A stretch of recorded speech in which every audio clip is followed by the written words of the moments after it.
Hello, ladies and gentlemen. It's your boy, the internet's favorite loser, signing back on once again, bring you guys another video.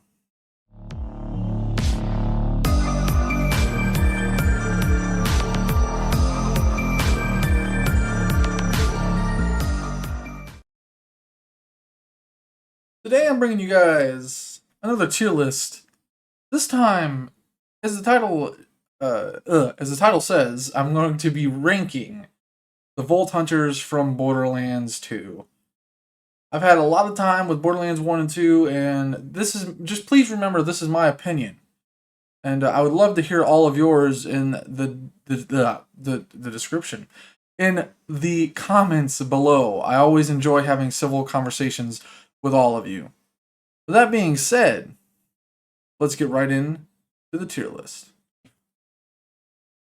I'm gonna start off.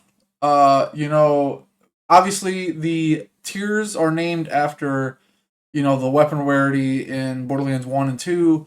And then, of course, Vault Hunter at the top is where you belong if you are a true Vault Hunter for me. You know what I mean? Like, if you are so powerful and so cool that you are just generally broken. Not broken, but fun and busted and just, I don't know, not dying all the time. I guess the best way would just be saying not weak. Now, all the Vault Hunters are pretty usable, especially if through normal mode, through Vault Hunter mode. Ultimate Vault Hunter mode, for some, gets a little bit difficult, and then the OP levels kind of just bust you down. Obviously, we're going to be throwing Gaige. We're going to be... I grabbed the wrong... Looking at the wrong screen. I moved the OBS screen. Anyway, we're going to be throwing Gaige right down here in white rarity. Because Gaige is just overall weak. Her action skill has no real use. She has no real strong builds to bring her, into OP10.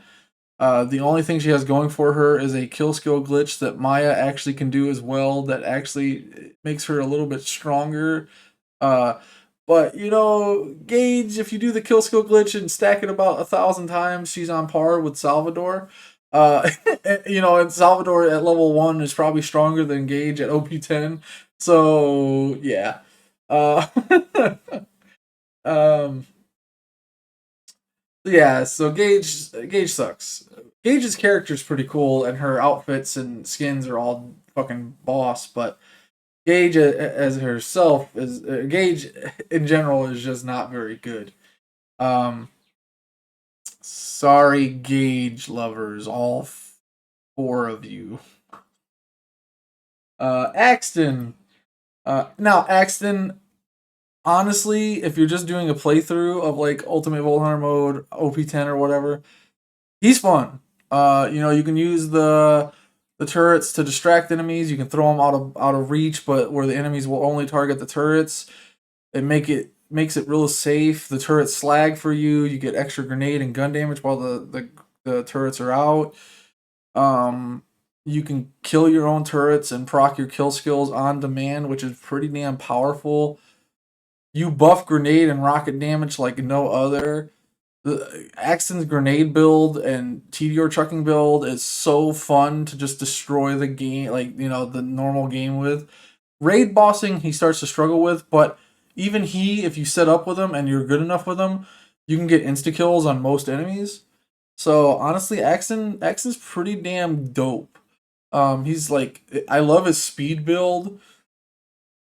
Axton, man, I've come to love you. In these last couple playthroughs I've done, and I always liked Axton, but honestly, just really studying him now again, and practicing some of those speed kills and some of those insta kills on bosses such as Hyperius and Terramorphous. He's pretty fun, man, and that's why I'm gonna throw him in legendary. He's a good mid tier. Um, he's just an overall really fun character to play. Lots of different things that you can do with him. Well, once you get to like end game, it's pretty much grenade build and TDR trucking build. But Axton's turrets in normal mode can put in work, especially once they're slagging, and you got Gemini and you got the scorched earth, or even the nuke. But once you get to OP levels, man, those turrets aren't doing nothing but distracting and giving you damage buff and debuffing the enemy with slag. So at least they still are useful, just not as useful as some of the other action skills in this game. So yeah. Then we go with Maya, and honestly, I'm gonna throw Maya and Pearl. Ever since the game released and I was playing it on PlayStation 3, I was always a Maya main. She has really powerful healing. Doesn't need the grog nozzle all the time. She's got really good survivability skills such as kinetic reflection, inertia. You got her life tap. She's just has a lot of healing and a lot of team play. She's really team orientated. She's a lot of fun. She's I don't want to say unkillable, but once you get her set up for survivability, she doesn't rely on the grog all the time. Let me just put it that way, especially on just normal UVHM. But she can also put out decent damage with Reaper and the legendary Cat class mod. Cloud Kill is busted. It's so powerful now. Um, she has no trouble slagging every enemy in a room. I run Thought Lock a lot now. I didn't used to back then because Thought Lock plus was it subsequential or what the one skill that makes the phase lock go to another enemy, so you just keep phase lock out there. I love her Blurred Trickster build where she's just ricocheting bullets everywhere with wreck, and just she's a lot of fun. Her mobbing capability is so high. Her damage kind of relies on the B Sandhawk, B Fibber, B Pimpernel. She's a highly relies on that B shield for bossing, or for raid bossing. So her raid boss damage output is not high. It used to be busted when you could walk around as a zombie with 0 health and have Immolate buffed up to 110%, and you just have Immolate active at all time. But you were a glass cannon because once they got through that shield, you died. But you pretty much were insta killing Hyperius, insta killing Terramorphous, You know what I mean? She was fun, and before they nerfed her with that, because I used to run that all the time, Zombie Maya. But yeah, I mean Maya even now is still pretty fun, and her Rough Rider fleet Breakneck Banshee is always fun.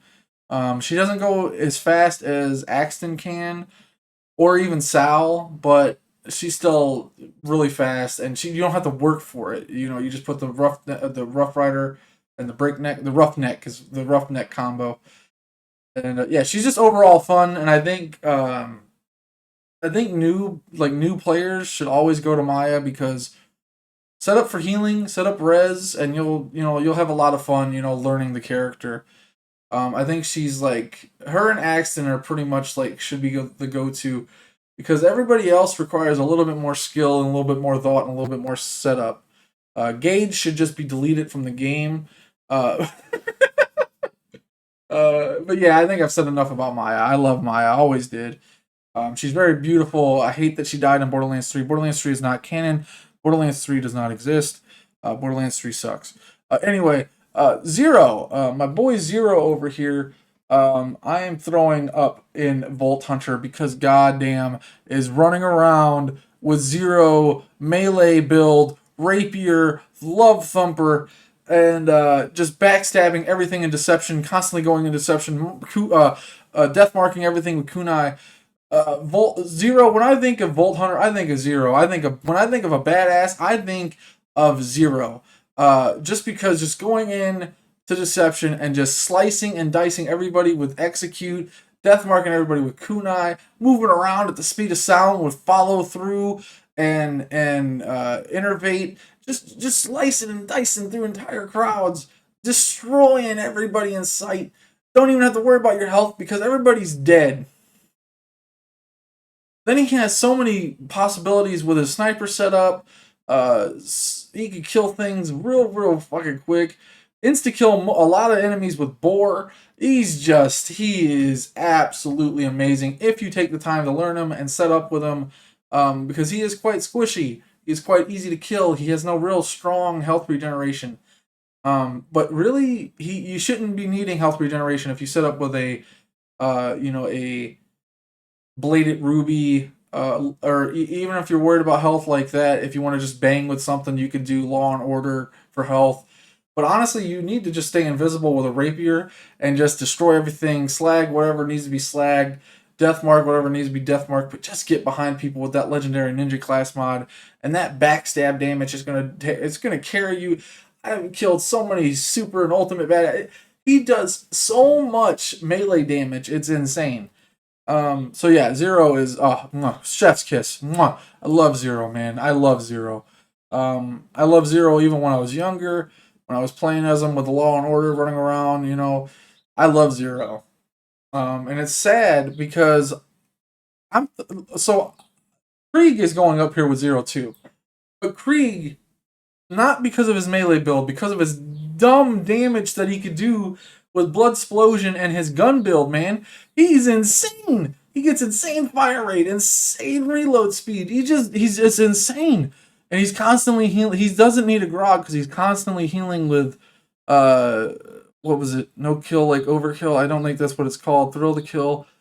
The one that gives you like so much, like 100% overkill damage back to your health. With Blood Explosion, you're doing so much overkill. And then elemental elation, and you're just healing based off just lighting things on fire, lighting yourself on fire. The damage resistance, he's insane. His gun build is so insane. And I used to love Krieg because if you don't do the OP levels or even lower level OP levels, you can run around with no gear, with just release the beast and just running around with insane melee damage. He doesn't pump out as much melee damage as Zero, but Zero you got to set up a little bit more with to pump out that damage. Krieg, you just run in there, kill things, regen all your health, kill things. You get low on health, you pop release the beast. His melee build is so fun, but if you want to use Krieg on OP10, his gun build is ridiculous, and you can set up multiple like insta kill on raid bosses with Blood Explosion. Him and Zero are peak characters, man. They are awesome characters. They are awesome Volt Hunters. They are the peak of what you're looking for when you're thinking of badassness. And of course, I'm throwing Salvador. So these are my three main peeps up here now. I mean, Maya is still up there too, but Salvador is a walking glitch that sometimes breaks out into a character. He is absolutely amazing. You can't help but love Sal. His offhanding, his infinite money shot, his insane, just damage transferring. He is awesome. And then you can get up to like 130% movement speed with double bottle booms on top of that. He just moves around so fast. He's got double grenades. He's like jumping over entire invisible walls. He can skip so much shit. They just made him like the perfect character. You want damage? You want movement? Here he is. You want health regeneration? He's got strong health regen. What the fuck? You don't even need a grog on UVHM. He's got insane chaotic evil monk. Buff your money shot to 880%. Buff your sexual Tyrannosaurus to 4%. Buff your you got another 4% on top of another 2%. He's got insane. He does everything well. Healing, health regeneration, damage, movement, tankiness. He just does everything so well. So it's hard for me not to put Salvador up here, but he's up. He's with good company. All right, he's with two of the most fun, and enough said. I don't need to suck Salvador's dick anymore. He's just awesome. For people that are having trouble with UVHM, just learn a little bit about Salvador, and the game won't be a challenge anymore. You'll just destroy everything in your path. He's amazing, amazing, and that's all I got to say. That is my tier list. That is my definitive tier list from me, and I want to hear from what you guys think. I want to hear from you. I love you guys. Keep it civil, please, so I can actually talk with you guys. I want to bring back the art of actually having a civil conversation here on YouTube. If we can do that, that would be amazing. But yes, please let me know what you guys think in the comments below. I love you guys. As always, it's been the internet's favorite loser. Till next time, my friends. Goodbye and good night. Thank you for watching.